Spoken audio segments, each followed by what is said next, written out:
Hi, my friend, it's Pat Sloan here for our Friday Sizzle. We're doing the jelly sizzle, and mine came back. It was out, there we go, it was out visiting the fat quarter shop. So I'll hold it up here in a second. I'll show you the quilting up close. It's got kind of a neat geometric quilting on it. Oh, so first I have to tell you, a few of you noticed that my hair was fluffy. My hair is curly. It needs a little help though. It can't just, air dry it and let it go. So I added curls in with a skinny curling iron instead of making it smoother with the fat curling iron because it's humid. It's raining here in Virginia. Day after day after day of rain since April started. I think April showers is living up to its name a little too much. So I actually did a little bit of gardening. I have to pull stuff out of my front bed that have been there way too long, that are not useful, they're not in the right place, they don't come up nice. So I moved a bunch of hostas to the back, and I have deer now. The deer are eating the stuff in the front that they like, so I need to move that stuff. So move the hostas, but I have a bunch of old daylilies that were from roots that I already moved the daylilies once, and some phlox, for those of you, it just gets mildew all the time. So those things are going. So I have to finish that up, but it's been raining, so I haven't been able to do it. So I thought, well, with all that humidity, I might as well take advantage of it and just let my hair, help the curls a little bit, but there you go. So let me hold up the quilt. It was so exciting to get it back. Always fun to have it travel. I visited the Fat Quarter Shop. It was on Kimberly Jolly's Live. So there it is. I love doing this. This was with the coffee chalk fabric. It's got all kinds of coffee fabrics on it. So fun. And I'll see if you can see the quilting. So if you see on the top here, it's got these great big ovals. Maybe you can even see it on the back. The back is my harmony in black. So I don't know if you can see it as well there. And then a red binding. So now we have the one we're doing together for the jelly sizzle. Last week we were sewing all the strips, and then I got overzealous and sewed too many of the strips together and had to unsew them. So what I want to do is show you the process of unsewing those units. So here it is. The unsewing is pretty methodical. What I have to do is just rip out to the halfway mark on the top and then halfway mark on the other side, but opposite directions. So here, so you can see one that I have done. Here is halfway on one side and halfway on the other side. So I'm putting here, I'll put it down flat. So there we go, halfway and halfway, so that I can put the square on here and on here. And then what I do is I just go ahead and put them up here. I'm laying them out on the design board because I still want to put these all up on, you'll see this, I'm going to put them all up on the design wall so I can look at color placement. So easy thing, it's actually going pretty fast once you sort of get a rhythm.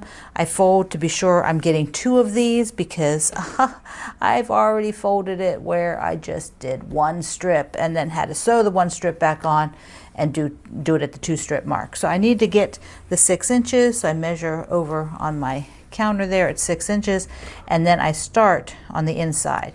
Because I found if I started out at the outer edge, I then forgot where the mark was. Because if I start at the middle, I don't need to put a clip or anything else. So I just come along every couple of stitches and pop it with the seam ripper. My friend Jack here. And then all the way to the end. Then at this point, I can just pull it out over here. There's usually one side that has the long thread, so this one does. So there's a long thread on the back, and I just cut that off. And then there's a bunch of little threads, and I just pull them off. Then I will take this and repeat it down at the bottom side. I will go in my 6 inches and then start ripping from this point because I know how long it is then.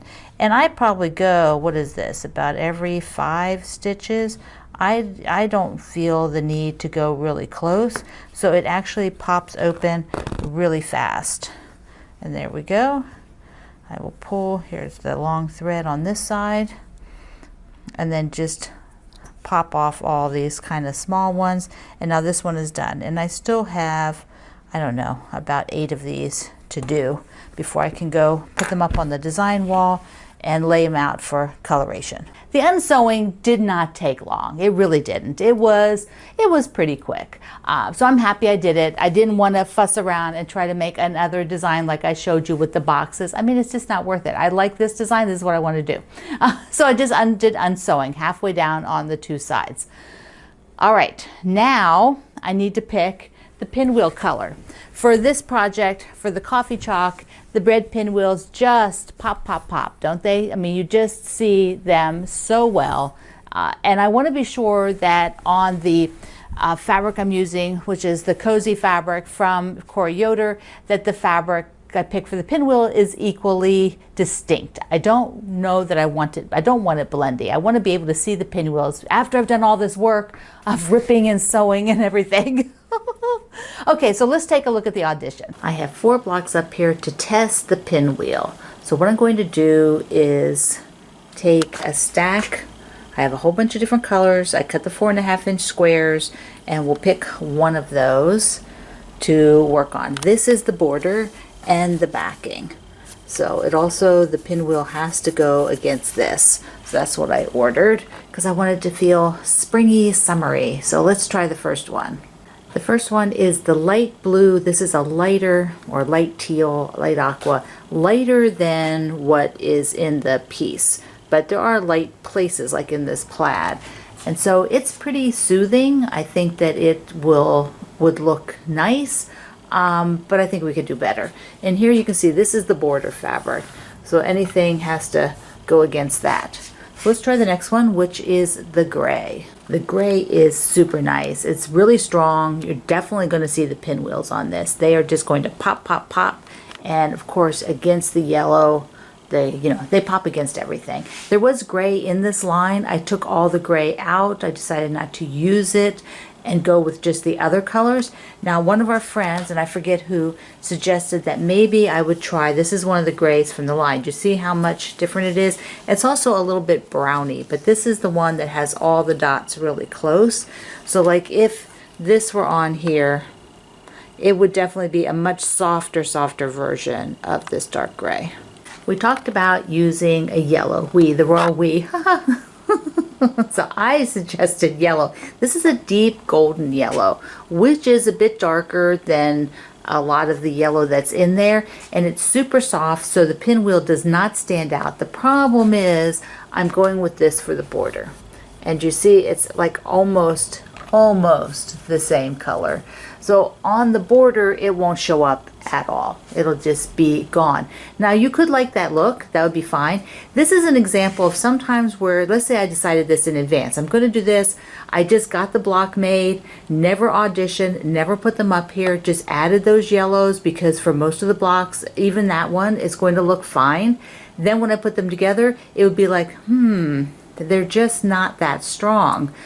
Even if I was using something different than this for the border, this is still a very, very light, blendy option. And when you do this in advance and you look at it and you take a picture or video like this, you can see what you're dealing with rather than just making them first and then finding out it may not be what you want. Here is the darker teal. It's called Betty, I think, something like that, which I just love. And so this one is my strong maybe. I have another one to show you, the next one, so it'll be between those two.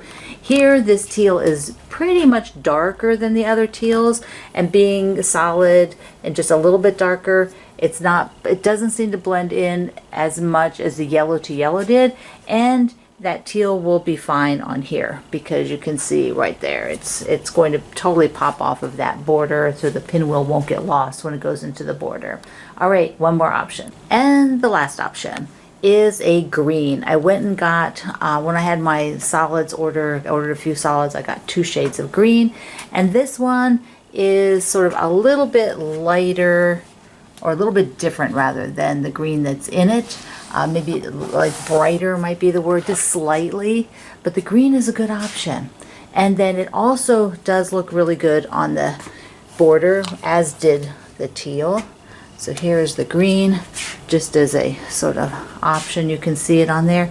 So, of course, green feels very springy, but I also like that teal a lot. So, which am I going to go with? I like them both. This is hard. I decided on teal.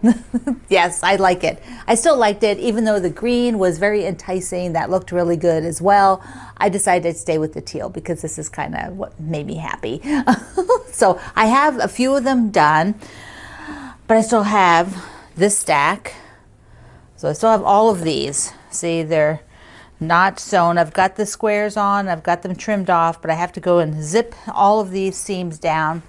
And then I can go ahead and put them on the wall here. So I'm going to do that, and then we're going to lay them out to see how it looks. But one thing, here's a public service announcement. Check your rotary cutters. I had been using this one for quite a bit, and it started to feel like a little, like I had to put a lot more pressure to cut. And I'm like, okay, I really need to change the blade. So I went and grabbed this one because I didn't feel like, getting up and go change the blade that minute. So I just grabbed a different rotary cutter, and this one has a nick in it. How did that get put back with the nick in it? So I have my favorite blade. This is a blade that I love the best. I do think that they really last a long time. So I'm going to change the blade in both of these guys. And these are the quick blade changers. This rotary cutter. These are the ones where you just pop. See the handle here? I can zoom you in. Okay. So the handle on the back, here's the front, here's the back. You just pop it and you can remove the blade, put the new blade on, then you just lay it down and clip it back in. And that's how easy it is to change blade. Okay, now on to getting all these blocks sewn up so we can put them on the wall and look at color placement. Fun, fun, fun, making decisions. So here's all of the blocks ready to put up on this wall, because the next step for today is to see the layout. Because for this week, I want to get, I got all the pinwheels on because I'm doing the video. You may not have you'll put your pinwheels on, but now I want to also lay it out and sew it up, because next Friday then we'll do the border. But two other things that I have with this before I put them up there is when I did the jelly roll, there were pieces left over, and so I sewed them all together. I'm not sure how I'm going to use these. There's not enough to do a border, I don't think, even if I cut them in half and did a little tiny border, another little tiny border all the way around. I don't think, no, I'm pretty sure that wouldn't be, because I would need, I don't think so. And I do have the gray ones, but I don't really want to add gray to this. I don't have gray in here at all. So those might be for the back of the quilt. I might just sew them up and make a unit down the back of the quilt. I also am sewing all the cutoffs from the pinwheels into half square triangles, which I will do something with.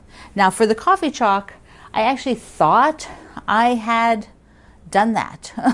I thought I had sewed those, but I think instead I decided not to, and put these in the giveaway to my friend for the charity work, because I can't find them. I can't find them anywhere. And I don't see any picture of me doing anything, even though in my head I had thought I had done something. So I'm sure that I gave them away. But these ones I will do something with after I sew them all up and trim them to size and press them. All right. Next is I'm going to put all of these up on the design wall, and let's talk about how to maneuver those to a final setting. Ooh, this is fabulous. Fabulous, fabulous. I'm so happy I took the gray out. Yes, I think the gray would look fabulous if I was doing a bigger version of it, but with this smaller version, I really like it this way. Or if I was going to use a gray border, then I think the gray would have stayed in there really well. So okay, how are we doing here? There's a couple of places and a couple of things to watch out for. First of all, let's go in close. There's a lot of plaid. See the big plaid? I want to be sure that those are kind of spread around, that you don't sort of see a big clump of them, and that maybe they aren't all the same color. Like I don't want like all the orange plaid in a big lump. The other thing is there's a couple of places like right here. Same fabric, same fabric, same fabric. And so I need to move those three so that they're not touching. And that will make me happy. I also want to see if maybe, like there's a lot of horizontal plaid, but are there equal number of vertical? So I'll count that and see what's going on. So let me adjust a few of these and we'll take a look. I flipped a few things around. I got rid of all of that teal stuff that was there. I sort of looked at the verticals and the horizontals of the plaids, and they're about equal. I had the blue ones kind of lumped together, the blue plaids, so I switched one down a little further. I might look at these two. There's two yellow ones. Like, I'm not sure I want those two there, but I think we're here. I think this is it. So it's time that we can sew it up. It is ready. Yeah, I'm pretty happy with this. I'll leave it sit for a little bit. I will sew it up today. And then on next Friday, we'll do the border with the pinwheels. That's when I'll sew that. And then the Friday after that, I will get it basted. And I'll probably just quilt this one myself with the wave stitch on my Baby Lock Solaris. I think that will be fun just to have something in the evenings, late evenings, that's just mindless. I can put it through the machine, nice and simple, and have that ready to go. Looking at what will I do with these, and also maybe some little table topper with these extra cutoffs. All right, my friend, happy Friday. I love you. Mwah. Thank you for being here in the Sloan Zone. I can't wait to see your jelly sizzles.